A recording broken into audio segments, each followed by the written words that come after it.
Bonjour, alors dans cette vidéo, on va expliquer comment effectuer le traitement de données expérimentales. Donc on vient de faire une manipulation, on a fait des mesures et on veut les exploiter. Donc on va utiliser toujours le logiciel Atelier scientifique. Alors premièrement, on va se placer tout en bas ici sur l'onglet Tableau. Voilà, donc ça ressemble à un tableur classique.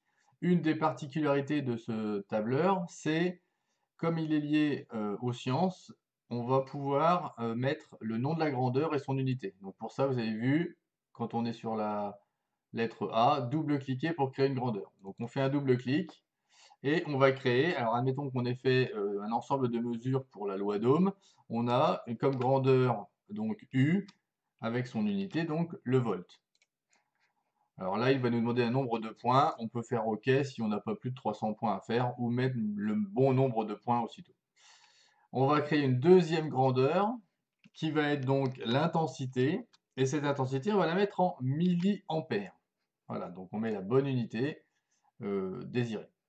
Ensuite, on va rentrer nos valeurs. Donc dans chaque ligne et chaque colonne correspondante, on va rentrer les valeurs. Donc par exemple, ici, on a fait des mesures tous les volts pour notre tension. Donc 1 volt, 2 volts, 3, 4, 5, 6 volts, voilà, on va jusque-là, et on a trouvé 5 milliampères, 10 milliampères, 15, 20, 25, 30. Évidemment, là, les mesures ont l'air parfaites, hein, puisqu'elles sont inventées. Une fois qu'on a rentré toutes nos données, on va pouvoir aller dans le partie graphique, afficher le graphique que l'on désire. Donc, par exemple, U en fonction de I, comme très souvent. Hein, donc on voit ici que l'ordinateur et le logiciel affichent les points désirés. On peut toujours changer la forme des points, la couleur ou même l'épaisseur des points si ce n'est pas assez visible. Alors on voit ici que automatiquement il choisit des échelles qui ne sont pas forcément celles qu'on voudrait. Si par exemple nous on veut savoir si la loi U égale RI est respectée, on aimerait bien savoir si ça passe par 0. Vous voyez qu'ici le 0 on ne le voit pas. Donc pour ça, on peut faire un clic droit et aller dans représentation.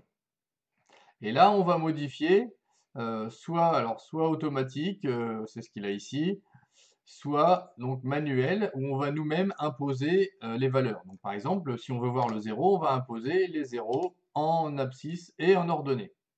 Voilà. Donc ça, c'est la première chose. Ensuite, on va repasser dans le tableau. À partir de ces mesures, admettons qu'on veuille créer une nouvelle donnée. Par exemple, on veut la puissance. On va double-cliquer sur une nouvelle colonne. Ça, c'est la première méthode. Appeler donc la puissance P et son unité en watts. Ensuite, alors il faut faire attention aux unités puisque ici, on est en volts et en milliampères. Petite difficulté supplémentaire. Donc, comme dans tous les tableurs, pour faire un calcul, on va mettre un signe égal. Et comme dans tous les tableurs, on va les cliquer dans la cellule que l'on veut. Donc on va faire la tension fois l'intensité. Et là, attention, on va rajouter une petite chose parce que comme l'intensité est en milliampères, on va convertir ces milliampères en ampères. On va ajouter un 1 fois 10 puissance moins 3. Comme sur les calculatrices, la puissance de 10 est représentée par un petit e. L'ordinateur fait le calcul de lui-même. Et en se plaçant, vous voyez vu, en bas à droite, on a un petit icône qui change. On va étirer jusqu'au bout. On peut repasser dans le graphique et afficher la puissance. Donc vous voyez, on peut enlever la tension. Je vais mettre une couleur un petit peu plus visible. Voilà. Des points peut-être encore plus épais pour être très visible. Voilà, ça peut-être un peu gros. Voilà. Donc vous voyez, on peut créer une nouvelle colonne et une nouvelle grandeur. Alors il y a une autre façon de créer cette grandeur, c'est d'utiliser la partie ici, euh, traitement des données. Vous voyez cette icône-là, traitement des données. Dedans, on a une partie calcul. On va pouvoir créer une grandeur.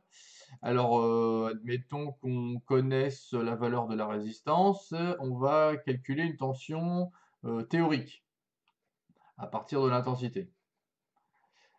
On va ici aller créer, donc U, on va l'appeler TH pour théorique par exemple.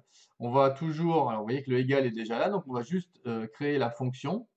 pour créer la nouvelle fonction, il faudra bien utiliser les lettres que l'on a utilisées ici. Donc par exemple, si c'est, alors on va dire que la résistance fait 200 ohms, multiplié par donc l'intensité I.